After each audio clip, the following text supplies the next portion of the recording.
Guys, FUTBin right now is slowly getting the full database into the website. That means it's really time to start talking about EAFC 24. We're going to continue our series right now about how to prepare for EAFC 24. Today, we're going to be talking about what not to do at the start. There's a few things that I want to talk about today that you definitely do not want to do, that might seem like good ideas, or something you wouldn't even really think about that you really do not want to be doing at the start. The last video I made was preparing for the web app. If you want to go watch that video before this one, let's begin though right now. The very first thing I want to talk about is meta Premier League starter squads. And I'll tell you right now, with the addition of women into FIFA, this might even be more of a tip than usual. Every single year, the Premier League has inflated prices, right? Let's go and look at a player right now who's like maybe, let's say, an above average card, but not necessarily the most insane player in the game, but because he's in the Premier League, his price was mega inflated. Let's start by looking at Reece James, because he's one of those players that is a pretty good card, but nothing too insane with the 81 pace and 80 defending. The start of FIFA, that's solid, but at the same time, he was up at the highest point of over 20k on, you can see there, Thursday, October 6th. And because he's 84 rated, this is a card that's gonna be packed a lot. His price is just gonna go down from that point on. And you can see like a week later, he's down to basically the price of an 84 rated card, right? So I want to point this out to you guys because there's other right backs in the game that are probably better than this Reece James that you can get for cheaper. You just don't want to go Premier League as much as you possibly can. I know there are a lot of probably your most favorite players, but just stay and hold strong for the first couple weeks because you're going to be massively thanking yourself later on that you did not go and buy Premier League players. Now, here's another thing I want to talk about. Because women's players come into the game, my guess is, because people don't know women's players, they're not going to be as expensive. Someone like Mead here, who's probably more like fodder with the 81 pace. Maybe that's not the best example. Let's try and find another like kind of meta one here. Here's Chloe Kelly, right? Man City links, which means she links to Man City men's players as well, not Premier League. If you guys don't know how the links work, she doesn't link to men's Premier League players. She links to women's Premier League players, also men's Man City players, and women's Man City players, of course, too. It's just the club links go between the men and women's players.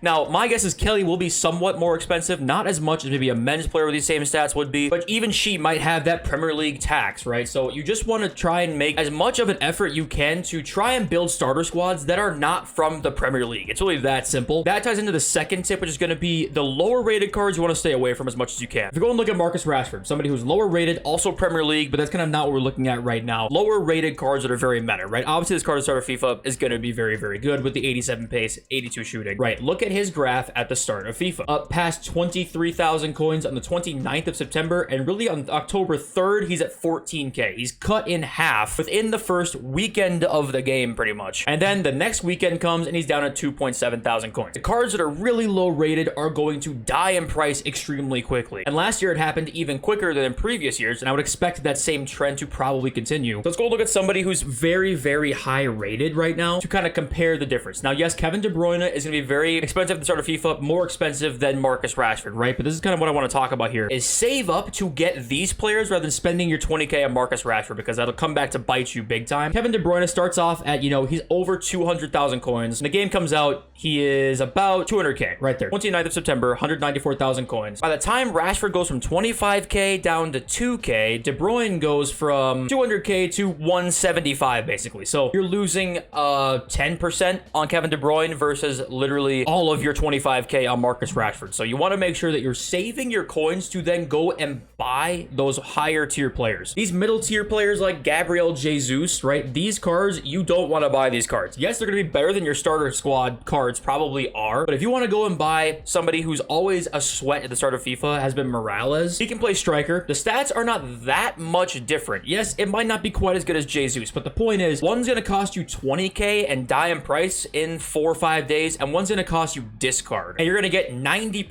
95%, possibly 100% of the exact same output that the card gives you. So stay away from those lower rated expensive cards as much as you possibly can. Another thing that like is kind of more like a web app tip, which I could have talked about yesterday, but there's only one thing to do in the web app when that comes out for those like first 2 or 3 days, and that is the advanced SBCs. There's nothing else to do in the game other than do the advanced SBCs, trade, and like open packs, right? The longer you wait on these hybrid leagues, League and Hybrid Nation and Hybrid Nations is really the better. I know they have great packs, but even now the fact that they're untradeable, right? That gives you all the more reason to know that like, okay, well, if you don't pack anything good in there, then like you didn't need to spend 40k to complete these. Like these are, at the start of FIFA are really actually pretty expensive. There's always a couple cards in these like bottom squads that are always end up like 3 or 4k. Try and take advantage of the fact that everyone's completing them and don't do them yourself. Try and make some coins off them. Go and snipe some players that you know are going to be needed for these, right? Like I think last year was like left and right mids from like certain countries, I want to say. It's impossible to know what these SBCs will look like, so I can't really give you advice on what exactly to do. I'll give you advice when we see what the squads look like, but like, yeah, last year's right mid mids and left mids from like players that have the same nation that their league is in, like a Spanish and La Liga player or English and Premier League player. That kind of thing last year, like Bowen was like 3K at the start of the game. Like you don't want to go out and do all those. When you go and pack 83 rated Bauman and like no usable card, they're going to be like, hey, that was worthless. Like everyone says that you should go and do these start of the game. It's like, you got to complete these right away. It's like, I don't really think you should. Honestly, I wait as long as you can to complete these. Yes, they've got some great packs. Like 100K pack at the start of the game is very, very nice, but it's not a guarantee you're actually going to pack anything usable if they're untradeable. If they're tradable, it's a different story. We can talk about that at the time. Last year, they were untradeable. Well, speaking of the Reece James stuff, here's a Chelsea right back that has 86 pace, 82 defending, 82 passing as well. I don't know what the women's cards price is going to look like. I'm very curious to see, but yeah, I would not be shocked if Reece James was more expensive than her. Now keep in mind, how tall is she? 5'5". That is a big issue, and that is a story for another day, whether, you know, the short women's players are going to like be viable or if they'll be, you know,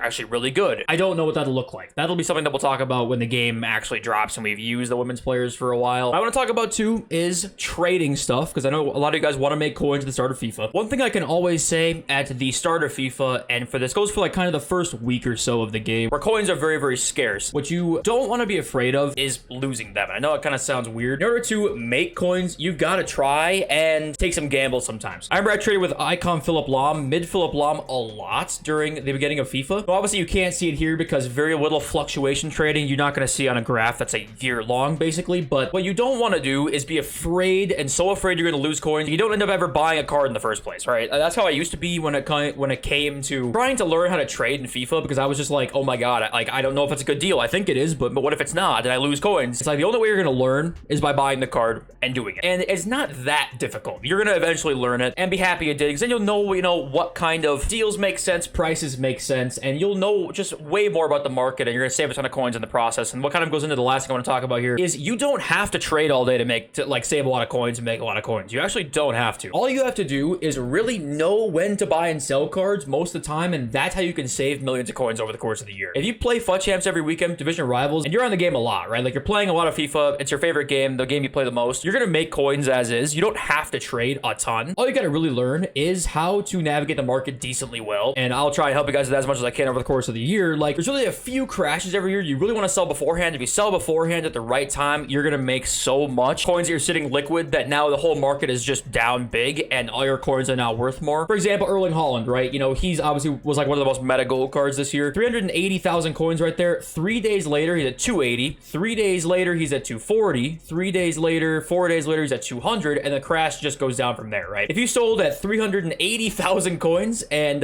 you went to buy your team next weekend on Saturday and he's 250, your coins are worth way more now. So if you're a casual player who's not really into trading that much, you don't need to be to make and save a lot of coins. You just need to kind of navigate the market in a somewhat smart way, which, cheeky plug, subscribe to the channel. I'll try and help you guys out as much as I can. I think tomorrow we'll go over some starter squad players I think actually make sense and will save you coins in the process. By the way, Jamie Vardy, okay, rest in peace. It's kind of understandable the big downgrade happened, but man, 85 to 78 common. It's crazy that Vardy, Mahrez, and Conte's careers are kind of wrapping up, but yeah, that's a random side note. Hope you guys enjoyed the video. Any questions you guys have, please let me know. I'd love to answer them. Love you all. See you guys in the next video. Peace.